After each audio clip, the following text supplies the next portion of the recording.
제가 읽겠습니다. 모세가 홍해에서 이스라엘을 인도하며 그들이 나와서 수르 광야로 들어가서 거기서 사흘 길을 걸었으나 물을 얻지 못하고 마라에 이르렀더니 그곳 물이 써서 마시지 못하겠으므로 그 이름을 마라라 하였더라. 백성이 모세에게 원망하여 이르되 우리가 무엇을 마실까 하며 모세가 여호와께 부르짖었더니 여호와께서 그에게 한 나무를 가리키시니 그가 물에 던지니 물이 달게 되었더라. 거기서 여호와께서 그들을 위하여 법도와 율례를 정하시고 그들을 시험하실세 이르시되 너희가 너희 하나님 나 여호와의 말을 들어 순종하고 내가 보기에 의를 행하며 내 계명의 귀를 기울이며 내 모든 규례를 지키면 내가 애굽 사람에게 내린 모든 질병 중 하나도 너희에게 내리지 아니하리니 나는 너희를 치료하는 여호와임이라. 그들이 엘림에 이르니 거기에 물샘 12과 종려나무 70그루가 있는지라. 거기서 그들이 그 물 곁에 장막을 치니라. 아멘. 한국계 미국인 셰프 중에 데이비드 장이라는 사람이 있습니다. 데이비드 장. 그는 요식업계에서 오스카상에 해당되는 제임스 비어드 상을 4번이나 받았습니다. 한 번도 받는 것이 쉽지 않을 텐데 4번이나 받았습니다. 그가 운영하는 모모 푸크는 뉴욕이나 LA나 라스베가스 또는 토론토 등 20여 개 이상의 식당으로 또 그리고 바로 운영하면서 그룹으로 성장을 했습니다. 그는 각종 방송에 출연을 하게 되었고요. 연예인 못지않는 인기를 누리고 있습니다. 그런데 그에게는요 우울증 그리고 아버지와의 갈등, 열등감 등을 가지고 있었습니다. 그래서 그가 힘들고 어려울 때마다 이런 말이 그렇죠. 아버지와의 갈등이나 우울증이나 이런 열등감을 가질 때 얼마나 힘들겠습니까? 그런 가운데 그가 늘 되뇌었던 말이 까미의 말입니다. 겨울의 한복판에서 나는 마침내 내 안에 불굴의 여름이 있다는 것을 알았다. 겨울의 한복판, 인생의 고난의 한복판에서 나도 모르는 내 안에 불굴의 여름, 뭔가 삶을 이겨내야 되겠다고 하는 불굴의 여름이 있음을 알게 되었다는 거죠. 이 말은 그로 하여금 무너질 때마다 다시 일으켜 세우는 말이 되었습니다. 쟁쟁한 셰프들 밑에서 수련을 한다는 거 쉽지 않잖아요. 얼마나 많은 스트레스를 받고 힘든 시간을 보냈겠습니까? 그러면서 그가 우울증으로 인해서 계속 힘든 시간을 보내게 되었습니다. 그런 절망 속에서 헨리 데이비드 소로의 말을 떠올립니다. 우리는 인간이기에 삶을 개선하려 의식적인 노력을 기울일 수 있다. 인간이기에 무엇할 수 있습니까? 삶을 개선하려는 의식적인 노력을 기울일 수 있다는 거죠. 여러분 인간이기 때문에 자포자기할 수도 있지만 인간이기 때문에 무엇합니까? 이대로는 무너지면 안 되지, 다시 일어나야지 라고 하는 노력을 기울일 수 있었다는 거죠. 그가 이만큼 성공할 수 있었던 것 바로 그의 인생의 뒤안길에도 고스란히 아픔이 상처가 녹아져 있었다는 것이죠. 여러분 2008년에 금융위기를 예측했던 사람이 누리엘 누비니라는 교수입니다. 지금 뉴욕대 교수인데요. 이분이 위기는 역사를 통해 되풀이되는 자연스러운 현상이다 이렇게 설명했어요. 위기가 뭐라고요? 역사를 통해서 되풀이되는 자연스러운 현상. 이게 무슨 얘기입니까? 여기 살아오신 우리 인생을 뒤돌아보면 항상 위기가 왔어, 그렇죠? 항상 위기가 왔었고, 자 그러면서 어떻게 합니까? 그 위기를 우리는 극복했기 때문에 여기까지 온 게 아니겠어요? 여러분 코로나가 너무 예기치 못해서 너무 큰 위기인가요? 아니요. 이전엔 코로나보다 더 큰 위기도 있었습니다. 못 먹고 못 살던 그런 위기도 있었다니까요. 그런데 그때마다 우리는 어떻게 합니까? 그 위기를 받아들이고 그 위기를 통해서 이겨냈기 때문에 여기까지 온 거죠. 여러분 오늘날 우리가 당하고 있는 코로나도 그렇게 이기게 될 줄 믿습니다. 미래는 우리에게 흥미로운 관심사였습니다. 그런데 코로나19를 겪으면서 미래는 흥미롭기보다는 두려움을 주고 있습니다. 그래서 우리는 이런 때일수록 무조건 하나님 도와주세요 이렇게만 기도하지 말고 하나님의 인도하심을 구하고 따라야 된다는 거예요. 우리가 걱정할 것, 여러분 이 부분을 한번 잘 생각해 보세요. 우리가 걱정할 것은 앞으로 어떻게 될까? 여러분 우리의 미래가, 코로나 이후에 2022년 이후가 어떻게 될까? 그것이 우리가 걱정할 것이 아니라 우리가 걱정할 것은 어떤 상황에서도 하나님의 인도를 받을 수 있는가라고 하는 것입니다. 다시 말합니다. 자, 앞으로 어떻게 살지? 이것이 우리의 걱정이 되어서 안 되고, 앞으로 어떤 상황에서도 나는 하나님을 인도를 받을 수 있을까? 그러니까 우리의 초점은 어디에 있어야 되는 겁니까? 문제와 상황, 위기와 고난이 아니고, 그때 우리는 어떻게 살까가 아니고, 그런 상황은 당연히 우리 인생이 펼쳐질 수 있는데 그때마다 나는 하나님의 인도를 받으려고 선택하느냐는 거예요. 그리고 하나님의 인도 가운데 살고 있느냐는 겁니다. 여러분 오늘도 그것은 동일하게 여러분에게 던져지는 질문입니다. 지금 힘들고 어려운데 하나님 도와주세요만 하고 계세요? 아니면 하나님께서 나의 삶을 인도해 가는 것들을 경험하고 계십니까? 이스라엘 백성들이요 지금 출애굽을 했습니다. 여러분 홍해를 건넜다는 것은 얼마나 놀라운 기적입니까? 그렇죠? 하나님이 200만이나 되는 이스라엘 백성들을 위해서 홍해 물을 가르셔서 건너게 하셨어요. 놀라운 하나님의 역사를 그들이 보고 나서 이제 수르 광야로 들어오지요. 그리고 3일 길을 못 갔는데 그곳에 마라라고 하는 곳에 도착을 했어요. 근데 물이 써서 마시지 못하게 되었습니다. 여러분 한번 생각을 해보세요. 이 땡볕이 있는 이 광야길을 지나가는데 마실 물이 없어요. 무려 3일 동안 제대로 물을 마시지 못하는 거죠. 그러니까 뭐예요? 원망이 지금 극에 달아 있는, 스트레스가 극에 달해 있는 그런 상황 아니겠습니까? 우리는 단순히 이런 상황을 보면서 왜 이렇게 믿음 없다 이렇게만 말하지 말고 우리 스스로도 이런 상황에 봉착하면 어떻게 반응하는지를 질문을 던져야 합니다. 마라라는 곳은요 쓰다라는 말이거든요. 고통이라는 말이기도 합니다. 물 자체가 달아서 먹을 수 있으면 좋겠는데 못 먹을 물이니까 얼마나 고통스러운지 그 마라라는 이름 속에서 이미 그 상황을 대변해주고 있는 거죠. 저는 이 마라라는 말을 통해서 그 룻기에 보면은 나오미가 나오잖아요. 그 말씀이 떠올랐어요. 룻기 1장 20절에 보면 나오미가 그들에게 이르되 나를 나오미라, 나오미는 기쁨, 희락이란 말이거든요. 나오미라 부르지 말고 나를 무엇이라 부르라? 마라라 부르라. 이는 전능자가 나를 심히 괴롭게 하셨음이니라. 나오미가 모압 땅에 갑니다. 모압 땅에 가서, 왜냐하면 지금 먹고 살기 힘들어서 이스라엘 땅을 떠나서 모압 땅에 갔어요. 자, 잘 먹고 잘 살려고 갔는데 남편 죽었어요. 두 아들 죽었어요.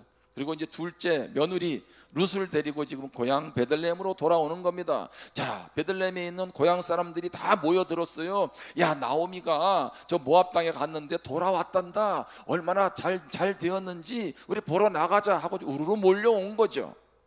그럼 그때 나오미는 어떻게 해야 합니까? 짠 하면서 내가 이러이러한 축복을 받았다라고 해야 되는데, 여러분 나를 이제 나오미라고 부르지 마세요. 내가 이렇게 되고 나서 보니까 내 이름을 이제는요 마라라고 부르세요. 마라. 너무 뭐예요? 너무 나 지금 힘들다는 거죠. 너무 고통스럽다는 거죠. 그렇지 않겠습니까? 남편 죽고 두 아들 죽었는데 뭔가 더 잘 돼서 돌아올 줄 알았는데 이렇게 돌아오는 그의 인생이 무슨 기쁨이 있겠어요? 그 마라라는 말 속에는요 그 인생의 아픔이 고스란히 다 담겨져 있는 거죠. 여러분 어느 누가 나오미라고 불리고 싶지 마라라고 부르고 싶겠습니까? 여러분 이 자리에 어느 누가 내 인생은 마라입니다라고 그렇게 듣고 싶은 분 계세요? 그런 분은 한 분도 안 계실 것입니다.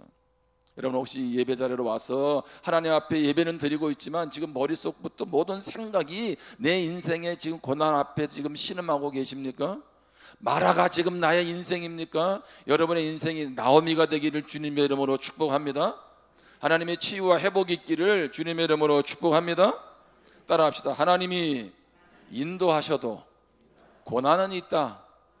여러분 오늘 본문 22절에 보면 모세가 홍해에서 이스라엘을 인도하며 그들이 나와서 수르 광야로 들어가서 거기서 사흘 길을 걸었으나 물을 얻지 못하고 자, 사흘길 걸었는데 뭐예요? 물을 얻지 못했습니다. 자, 모세가 이스라엘 백성들을 인도하고 있다는 거예요. 그 말은 무슨 얘기입니까? 하나님이 이스라엘 백성들을 인도한다, 그런 뜻을 포함하고 있는 거죠. 그런데 하나님이 인도하시는데 왜 마실 물이 없냐는 거죠. 여러분 기억하시기를 바랍니다. 하나님의 인도를 받는다고 전혀 어려움이 없는 것은 아니라는 거예요. 많은 사람들이 신앙생활 하다가 시험 들 때가 이런 때 아니겠어요? 왜 내가 예수 믿는데 이렇게 인생이 안 풀려? 왜 이렇게 꼬여? 왜 내 인생은 말아야? 여러분 그럴 때 하나님을 하나님 살아계시지 않아? 그리고 떠나가는 사람들도 많이 있지 않습니까? 우리 주변에 그런 분들도 많이 있잖아요. 근데 여러분 하나님이 잘못인가요? 여러분 에덴 동산이면 괜찮아요. 죄가 들어오기 전이라면 그냥 행복 자체고 기쁨 자체죠. 그런데 뭐예요? 죄가 들어오니까 어쩔 수 없이 우리는 예수 믿어도 고난과 별개일 수가 없다는 거죠. 그런 가운데 믿는 우리도 고난을 겪게 됩니다. 여러분 바울 같은 사람은요, 뭐 얼마나 많은 고난 겪었어요. 맞는 것도 얼마나 많이 맞고, 그렇죠? 위험도 얼마나 많이 겪었습니까? 그런데 그런 고난을 겪으면서 그는 뭐라고 말하고 있어요? 하나님 원망하지 않죠. 우리가 고난 받을 때마다 기억할 것은 뜻없는 고난은 없다는 거예요. 고난 가운데 하나님 우리를 만나 주시는 줄 믿습니다. 따라합시다. 고난이 깊어질수록 하나님의 위로도 넘쳐난다. 아멘. 하나님은 하나님의 자녀들이 힘들고 어려운 상황들을 그냥 그대로만 내버려 두는 것이 아니죠. 그 가운데 그걸 이겨낼 수 있는 힘도 더해 주시는 분입니다. 바울이 엄청난 자기 스스로도 감당하기 어려운 많은 고난을 겪었어요. 물론 그런 복음 때문에 당한 고난이었죠. 자, 그런데 그때 그가 경험한 하나님을 그는 뭐라고 고백합니까? 그게 고린도전서 10장 13절입니다. 사람이 감당할 시험 밖에는 너희가 당한 것이 없나니 오직 하나님은 미쁘사. 하나님은 어떤 분이라고요? 믿을 수 있는 분이라는 거예요. 신실한 분이라는 거죠. 너희가 감당하지 못할 시험 당함을 허락하지 아니하시고 시험 당할 쯤에 또한 피할 길을 내사 너희로 능히 감당하게 하시느니라. 할렐루야. 하나님은 바울이 경험한 거예요. 자기가 인생의 고비고비를 쭉 지나고 왔는데 내가 경험적으로 확신하는 게 뭐냐면 하나님은 시험이 올 때 감당치 못할 시험이 오면 뭘 주시고? 피할 길을 주시고, 그렇죠? 그렇지 않으면 그 시험을 이길 무엇을 주시고? 힘을 주시고. 그러니까 하나님은 그 모든 고난을 이길 수 있는 은혜를 주셨다는 거죠. 여러분 이런 고난을 통한 하나님의 은혜가 여러분에게 고백되기를 축복합니다.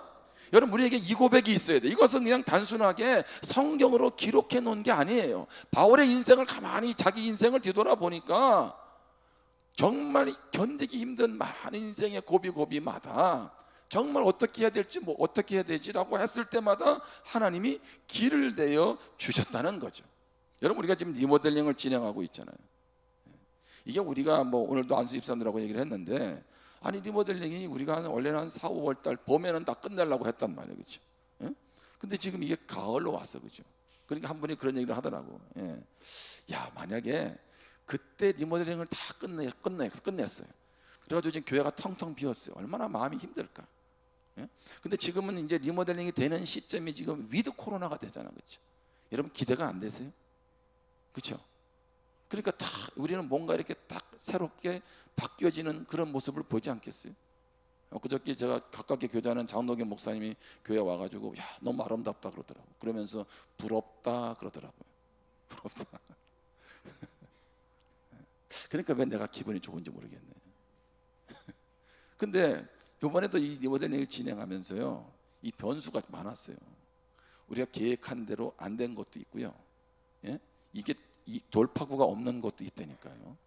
근데 참 놀라운 거는 여기서 기도하잖아요.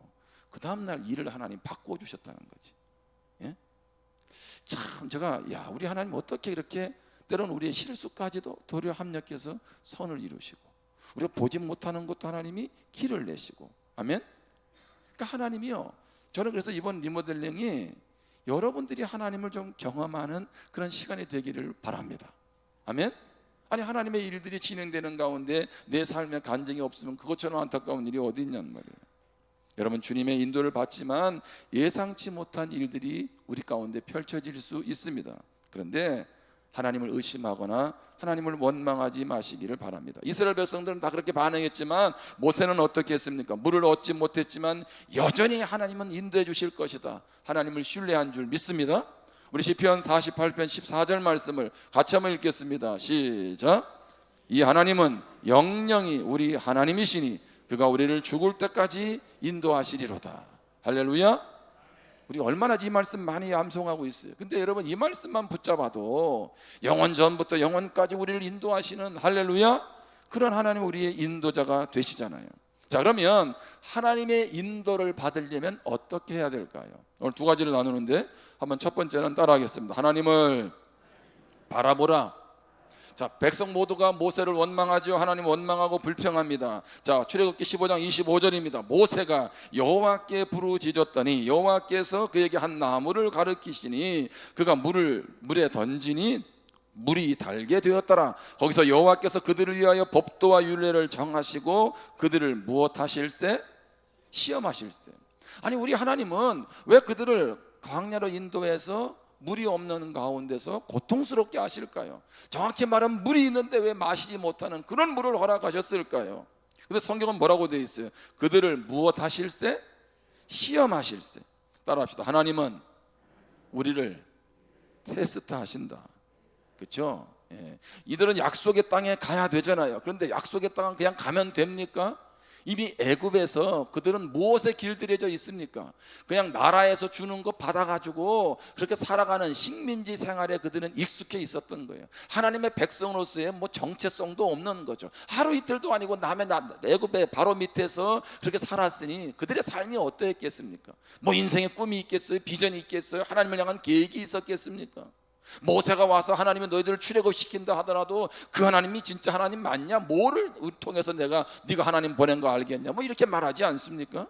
그들은 하나님이 선택한 백성이지만 그들의 모습을 보면 하나님과 관계없는 그런 삶을 살아오지 않았겠어요? 그런데 어떻게 해요? 그런 그들이 자, 출애굽을 해서 약속의 땅 가면 하나님의 백성다운 사람들로 그 사회에 영향력을 줄까요? 그렇게 훈련 받아도 사사기 시대가 오는데, 여러분 다음 출애굽기 다음이 지금 사사기 큐티잖아 지금. 예? 그렇게도 오는데 지금 이들이 어떤 상황이었겠네. 그러니까 하나님이 어떻게 하세요? 그들을 하나님의 백성답게 훈련시키죠. 그래서 그들에게 시련도 주시는 거 아니겠어요? 그들을 무엇하려고? 성장시키려고. 사단은 우리를 유혹하잖아요. 우리를 무엇하려고요? 넘어뜨리려고. 2017년에 2월 달에 정치운동가이고 대통령 자문위원이었던 벤 존스가 시카고 대학에서 인터뷰를 했습니다. 그 대학에서 인터뷰 내용은 뭐냐면, 기자들이 물었습니다. 요즘 주변에 보면 학생들을 불편하게 만드는 시각이라든가 발언으로부터 그들을 보호해야 된다. 그러니까 위험한 상황들, 위험한 말들, 눈에 보지 않았으면 좋을 그런 죄악된 것들, 그런 것들이 너무 학생들에게 노출되어 있는데 어떻게 하면 좋겠냐? 이렇게 물어봤어요. 존스는 뭐라 그랬냐면, 많은 사람들은 그거죠. 그들을 그런 상황들로부터 뭐 보호해야 되지 않겠냐? 이렇게 답이 나올 줄 알았는데, 벤 존스는 뭐라 그랬냐면, 만약에 특별히 자녀들을 어떤 위험한 일이라든가 제약이라든가 모든 것들로부터 차단시켜서 안전 공간을 만들면 여러분 좋을 것 같다라고 생각하는데, 그 안전 공간은 도리어 학생들에게 해롭게 됩니다. 왜 이런 말을 했냐면, 학생들은 온실의 화초처럼 키울 것이 아니라 힘든 상황에도 노출시켜야 합니다. 그래야 그들이 나중에 어른이 되고 사회인이 되고 배우자가 되고 부모가 되고 이웃이 되었을 때에 진짜 세상에서 제대로 살아갈 수 있다는 것을 그들이 배우게 된다는 거죠. 무슨 얘기입니까? 고난의 상황이 도리어 그 청년들에게, 그 대학생들에게는 무엇입니까? 안전하게 하는 방법이라는 거예요. 이 말은 무슨 얘기입니까? 고난이 단순히 좋다는 얘기가 아니라 고난을 통과하지 않는데 어떻게 인생을 살아갈 수 있겠느냐는 거예요. 여러분, 부모들이 요즘 자녀들을 위해서 얼마나 애지중지 키웁니까? 요즘 제가 부부 성경 공부도 하는데 결혼 앞두고 있는 한 자매가 그랬어요. 고난을 잘 모르더라고. 얘기해 보니까 고난을 잘 몰라. 예? 야, 여러분 그건 뭐예요? 축복이죠. 그렇죠? 그러니까 가만히 생각해 보니까 요즘 우리 청소년들, 청년들은요 별로 고난이라는 걸 못 겪어본 것 같아. 물론 어려움이 없는 건 아니에요. 근데 우리 어르신들 한번 잘 보세요. 전쟁부터 그렇죠, 보릿고개부터 못 먹고 못 입는 게 뭔지를 알잖아요. 그렇죠? 못 먹으면 라면 먹으면 되지. 요즘 아이들은 그렇게 말했지만 여러분 그게 말이 안 통하잖아요. 어제도 어떤 성도님이 그러더라고. 자기도 라면 하나에다가 뭐 이것저것 집어넣어가지고 불어가지고 먹었다 그러더라고. 예? 이게 저는 이해가 되는데 여기는 이해를 못한단 말이에요. 여러분 그러면요 우리는 자녀들한테 꽃길만 주면 그 자녀가 행복할까요? 아니요. 도리어 힘들고 어려운 상황들을 자녀들이 부딪히면서 거기서 뭐가 키워지는 거예요? 세상을 이길 맷집이 키워지는 거죠. 그리고 어떻게 합니까? 세상을 이길 힘을, 세상에 몰려오는 파도를 받아칠 수 있는 그런 내공이 생겨나는 거예요. 고난이 없는데 어떻게 성장합니까? 여러분 남자분들 여기 뭐 다 경험해 보잖아요. 남자 군대 가서 안 맞은 분들 계세요? 요즘에 뭐 그런 기사 많이 뜨잖아요. 청소년 시절에 뭐 학폭을 당해가지고 그렇죠? 연예인들이 막 중간에 그냥 도태 당하고 그렇죠? 뭐 난리가 나지 않습니까? 여러분 청소년 시절 잘 보내야 됩니다. 그런데 따지고 보면 여러분 과거에 자기의 삶에 떳떳한 사람이 몇 분이나 됩니까? 아니 뭘 그렇게 자기는 안 그런 것처럼 마치 그냥 떼거지로 말이야 한 사람 매장시키는. 제가 과거에 행동 잘했다는 얘기가 아니에요. 이 남자분들 중에 군대 가서 안 맞아본 분 계세요? 다 맞아가지고 지금 히프 근육이 든든해진 거 아닌가요? 예? 제가 지나고 보니까요, 야 이거 아마 방송에 내보냈으면은 매장될 사람도 많을 것 같더라고.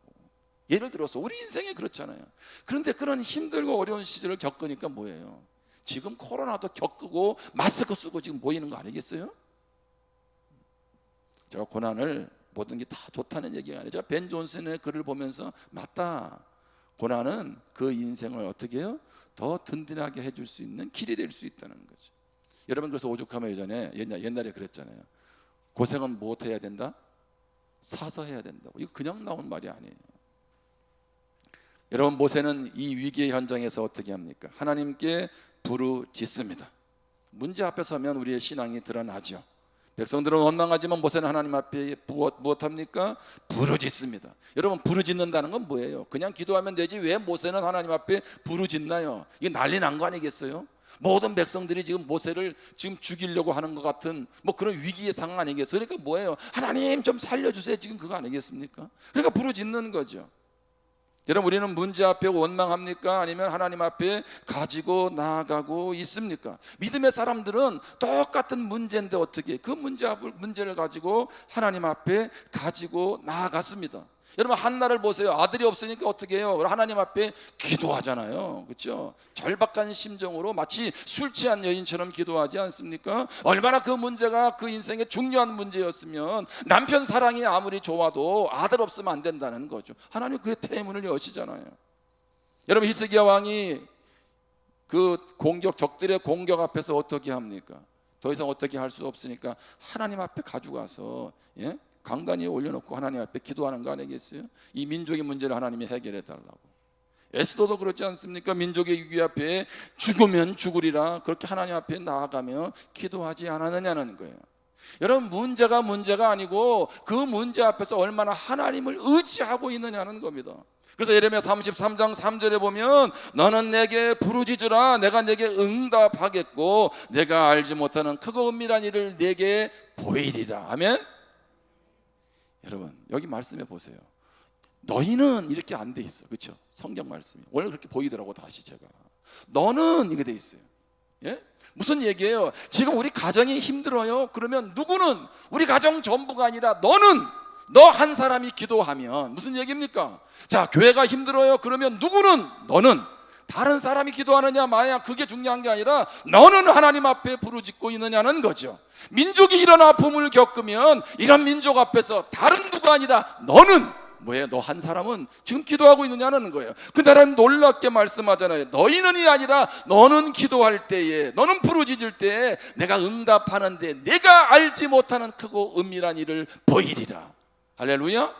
무슨 얘기입니까? 내가 기도하니 하나님이 뭐예요? 생각지 않은 일들을 일으키신다는 거죠. 생각지도 못한 일을 생각도 못한 방법으로 이끌어 가신다는 거죠. 생각지도 못한 돕는 손길을 붙이신다는 겁니다. 생각지도 않았던 길들을 열어 가신다는 거예요. 언제? 내가 기도할 때.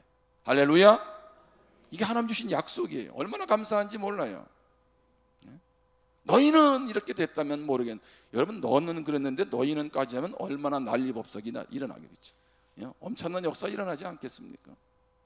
오늘 모세는 뭐예요? 200만의 이스라엘 백성들은 전부 다 원망하고 불평하고 있어요. 왜? 상황이 맞다는 거예요. 전부 다 그 상황에서 누구나 다 그럴 수밖에 없다는 거죠. 그런데 믿음의 한 사람 누구? 모세는 부르짖었다니까.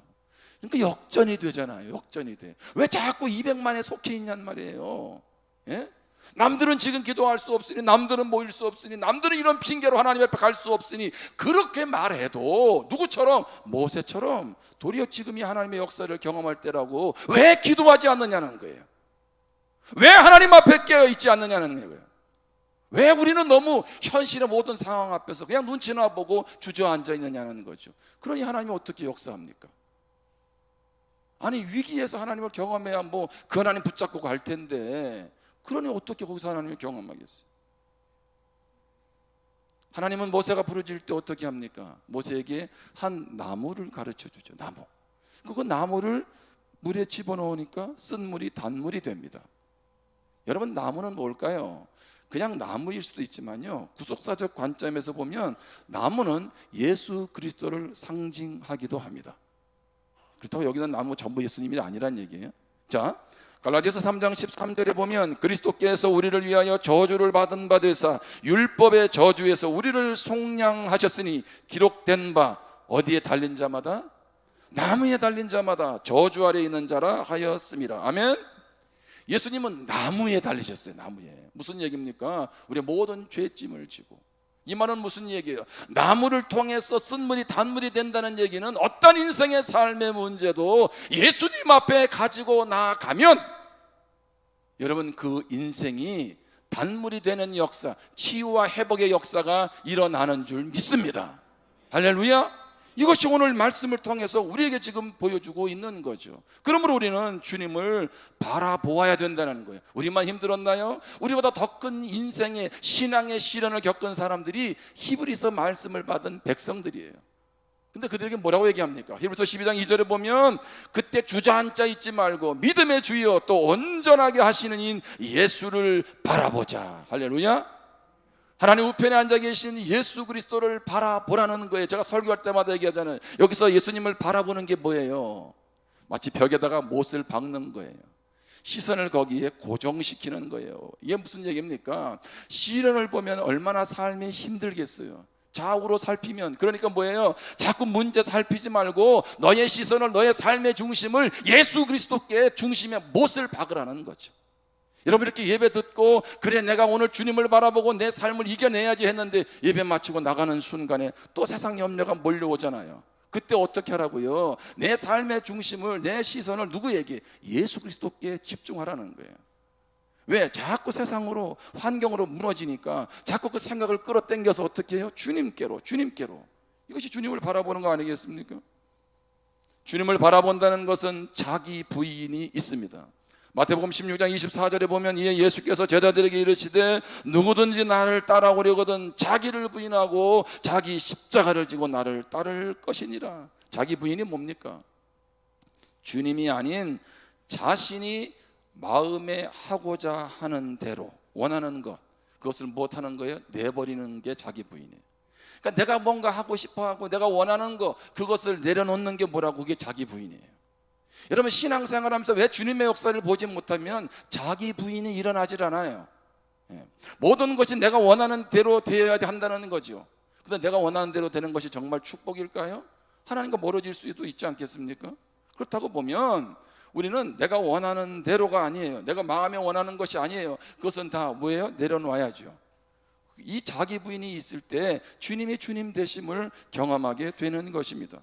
여러분, 예수 아무리 오래 믿어도 이 자기 부인의 삶이 없으면요, 주님의 다스림을 경험할 수 없습니다.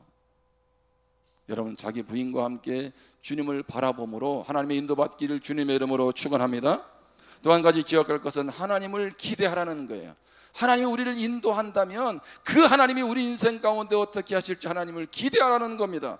이사야 48장 17절에 보면 너희의 구속자시요 이스라엘의 거룩하신 이신 여호와께서 이르시되 나는 내게 유익하도록 가르치고 너를 마땅히 행할 길로 인도하는 내 하나님 여호와라. 할렐루야. 하나님 우리를 어떻게 하세요? 우리에게 유익을 주시고요, 마땅히 행할 길로. 마땅히 행할 길이 뭐라고요? 우리가 꼭 가야 될 길로. 아멘. 이게 맞춤이야, 맞춤. 하나님은 우리가 꼭 가야 될 길로 인도하신다는 거죠. 그러니까 기대대로 되지 않고 길이 막힌 것 같아도 실망하지 말고 하나님을 기대할 수 있기를 바랍니다. 이게 하나님 말씀이에요. 오늘 본문 15장 27절에 보면 그들이 엘림에 이르니 거기에 물샘 12과 종려나무 70그루가 있는지라. 와, 놀랍지 않습니까? 얼마 가지 않았는데 물샘 12, 종려나무 70그루가 있고 거기서 그들이 그 물 곁에 무엇하니라? 장막을 치니라.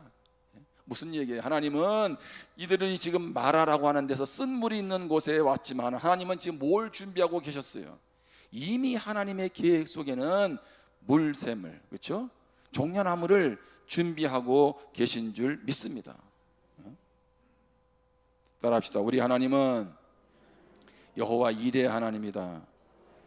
아멘. 여호와 이레 하나님은 어떤 하나님이세요?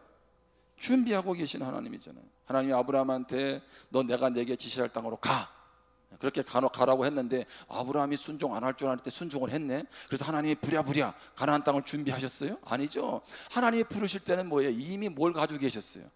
계획을 가지고 계셨죠. 자, 아들 줘놓고 나서 이삭 갖다가 모리아산에서 번제물로 드리라고 할 때 하나님은 어떻게 드릴까 안 드릴까? 하나님은 이미 뭐예요? 양까지 다 준비해 놓으시잖아, 그렇죠? 거기서 아브라함이 고백한 게 뭐예요? 하나님은 어떤 하나님? 여호와 이레의 하나님이라. 여호와 이레의 하나님. 하나님이 그렇게 엄청난 것을 요구할 때는 뭐예요? 엄청난 하나님의 축복도 거기에 숨겨져 있는 거 아니겠습니까? 자, 이스라엘 백성들 하나님이 왜 하필이면은 야곱과 함께 요셉에게 그 고센 땅을에 가서 머물게 합니까? 왜 그곳을 인도해요? 그곳에서 큰 민족을 이루도록 하나님이 계획하고 계신 거 아니겠어요? 야곱이 고센 땅 갔을 때에 뭐 70명 데리고 가가지고 고센 땅 가서 무슨 꿈이나 기대가 있었겠어요? 뭘 그렇게 꿈을 꿨었겠습니까? 근데 하나님이 그들을 붙잡으신 거 아니겠어요? 그래서 어떻게 해요? 고센 땅에서 큰 민족을 이루게 하시고, 자, 거기에 삶에 익숙해 있으니까 하나님이 어떻게 해요? 안 나갈 것 같으니까 바로 왕을 통해 가지고 그들에게 벽돌 굽고 하는데 얼마나 고통을 줍니까? 그렇죠? 하나님께서 맛 좀 봐라 그렇게 해서 고통 주신 거 아니잖아요. 왜? 그들을 가나안 땅으로 보내기 위해서 고통을 허락하시는 거 아니겠어요? 그리고 홍해를 가르시고 말이죠. 예? 이렇게 하면서 하나님이 이끌고 가시잖아요. 하나님이 출애굽하면서 이제 큰일 났다, 빨리 저들을 위해서 계획을 세워야지, 그런 하나님이 아니라는 거예요. 하나님 여호와 이레 하나님이 이미 준비하고 계신 줄 믿습니다.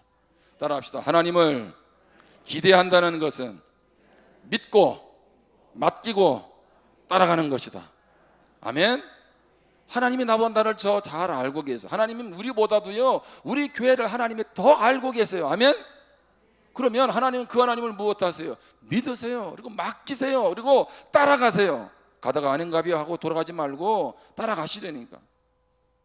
내 눈에 안 보이고 내 손에 안 잡혀도 실망하지 말고 갈 수 있기를 바랍니다. 자, 여기 물샘 12이에요. 12. 종려나무 몇 그루예요? 70. 이건 다 뭐예요? 성경적으로 보면 완전수예요. 완전수. 예? 이 말은 무슨 얘기예요? 단순히 물샘이 12개 있고 종려나무만 70그루가 있는 게 아니라, 따라합시다. 하나님의 계획은, 하나님의 인도는 확실하다, 완벽하다. 아멘. 그 얘기입니다. 하나님의 인도는 확실한 거예요. 하나님의 인도는 뭐예요? 완벽한 거예요. 우리가 볼 때 와, 이러다가 큰일 나는 거 아니야? 아니요. 하나님의 계획은 완벽한 거예요. 고달픈 인생길에 하나님이 완벽하게 준비한 건 뭐예요? 마지막 날 영원한 천국도 준비되어 있는 줄 믿습니다. 우리는 곧 죽어도 어디 갈 사람이에요? 천국 갈 사람이죠. 예? 그래서 성경에서 합력의 선을 이룬다는 게 궁극적으로는 마지막 날까지 연결되어 있는 것입니다. 이제 말씀을 마무리합니다. 요새 이제 우리 국민일보에 보면요, 역경의 열매 그 김장한 목사님 사모님, 그 트루디 미국 분이잖아요. 이제 그분이 이렇게 쭉 이제 간증이 쭉 실려 있어요. 근데 거기 보면 아들들에 대한 얘기가, 큰 아들이 이제 제일 큰 아들이 김요셉 목사님이에요. 근데 자녀들이 1950년, 60년대에 학교를 갔을 때 무슨 소리 들었겠어요? 지금도 아닌 그 시대에 이게 한국 사람도 아니고 그렇죠, 미국 사람도 아닌 외모 때문에 얼마 친구들한테 그 따돌림을 많이 당했겠어요. 뭐 혼혈아, 뭐 튀기 이런 말을 너무 많이 들은 거예요. 그래서 한 번은 이제 김효셉 목사님이 10살 때 학교를 가는데 엄마가 샌드위치를 싸줬어요. 근데 보니까 하나도 안 먹고 온 거야. 친구들이 얘는 혼혈아 튀기를 해서 이런 거를 먹는가 보다고. 지금은 이해가 안 되잖아요, 그렇죠? 근데 1950년, 60년대 샌드위치가 이게 쉬운 음식이 아니잖아요. 그러니까 이제 얼마나 스트레스 받았겠어요. 10살짜리가 학교로 해서 딱 돌아오는데 대문을 빵 차고 문을 차고 들어온 거예요. 엄마는 이제 긴장을 한 거죠. 그다음에 애가 소파에 딱 앉아서 하는 얘기가, 사는 게 정말 힘들다. 10살짜리가 그러면서 하는 얘기가, 나는 도대체 한국 사람이에요, 미국 사람이에요? 그렇죠. 외모를 봤을 때는 그러니까 내가 한국 사람이냐 미국 사람이냐, 얼마나 내가 힘들었으면. 그런데 이제 이 목사님이 목사 되기 전이겠죠. 20대 때 미국에 가가지고 이제 공부하면서 아마 이제 거기 청소년 집회를 이렇게 다니게 된 거예요. 근데 그 당시에 재미교포 2세들이요 똑같은 고민을 하고 있는 거예요. 나는 한국 사람이에요, 미국 사람이에요. 그렇죠? 그런 모습, 그런 있는 아이들은 있는 그때 교회들마다 가서 말씀을 전하는데 이게 치유가 일어나고 회복이 일어난 거예요. 야, 저 목사님이 저런 소리를 들었는데 이렇게 왔는데 자기들의 마음을 해주니까. 거기서 복음 전하다가요 한 사람을 만나가지고 사모가 됐다 그러더라고. 참, 그것도 하나의 역사죠. 아니 어떻든 간에 그러면서 이제 이 집회를 하면서 많은 재미교포 2세들이 살아나게 된 거예요. 그러고 나서 어머니에게 이렇게 고백을 했어요. 어릴 때는 어머니를 부끄럽게 여기고 혼혈아로 태어난 것을 원망스럽게 여겼는데 오늘날 제가 이렇게 쓰임받을 줄 몰랐어요. 하나님이 어머니를 한국에 보내시고 제가 다시 미국에 와서 한국 청소년들에게 용기를 불어넣는 건 모두 하나님의 놀라운 섭리예요. 제가 쓰임받은 것에 감사해요. 어머니 고마워요. 하나님의 계획이 있었다는 거죠. 그 김장 목사님 사모님 트루디 여사가 가장 좋아하는 격언이 있는데, 그것은 뭐냐면 심어진 곳에서 꽃을 피워라. 심어진 곳에서 꽃을 피워라. 한국 땅에 왔을 때 1950년대 얼마나 힘들었겠어, 그렇죠? 외국인 뭐 먹는 게 뭘 먹을 수 있었겠어? 그런 가운데서 심어진 곳에서 꽃을 피우라는 거죠. 여러분, 가나안 땅 약속의 땅이었죠. 근데 그 땅은요 척박한 땅이었습니다. 근데 하나님께서 이스라엘 백성들을 통해서 그 땅을 어떻게 해요? 젖과 꿀이 흐르는 땅으로 만드시죠. 여러분, 지금 내 삶의 자리가 척박한 땅일 수 있습니다. 그곳에 여러분이 심겨져 있을 수 있어요. 근데 하나님은 여러분을 통해서 그곳에서 꽃을 피우기를 원하십니다. 우리는 할 수 없지만 하나님이 계시면 할 수 있습니다. 우리 배우의 하나님이 일하고 계시는 줄 믿습니다. 잔느 귀영이라는 사람은 고난은 하나님께 가까이 가게 하는 힘의 원천이라고 그랬어요. 고난 때문에 더 하나님을 의지하게 됐다는 거죠. 내 인생의 위기 앞에 하나님 앞에 나아가서 하나님을 만났다는 거죠. 중국 선교사인 허드슨 테일러는 우리가 겪는 어려움들은 주님이 그분의 능력을 보여주실 수 있는 시간이기도 합니다. 여러분, 어려움 앞에서 한숨만 쉬고 계세요? 지금 그 어려움의 현장, 고난의 현장이 하나님의 능력을 보여줄 수 있는 절호의 기회라는 거예요. 마라에서 눈을 들어 하나님을 바라볼 수 있기를 바랍니다. 하나님을 기대할 수 있기를 바랍니다. 하나님 마라에서도 우리를 인도하고 계심을 잊지 않으시기를 바랍니다. 기도하겠습니다. 오늘 이 시간 내 인생이 지금 마라와 같은 고통의 현